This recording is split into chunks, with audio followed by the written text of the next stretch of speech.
ولان كل واحد فينا عايز بيته رغم بساطته يبقى فخم، تعال اقولك على شوية حيل وتركات في الديكور هتخلي بيتك فخم رغم بساطته. اول حاجة الالوان المحايدة زي الابيض والبيج والرمادي والاسود كاساس للتصميم.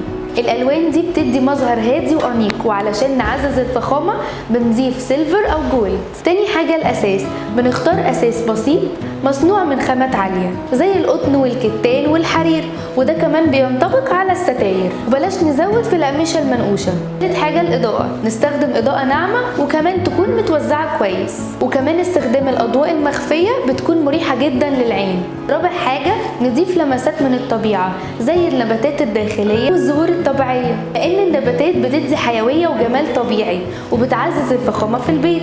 وكمان لو عايزين نضيف قطعة فنية بنضيف قطعة فنية بسيطة خالص وبتكون بجودة عالية زي اللوحات الأبيض واسود، بتدي لمسات راقية وبسيطة.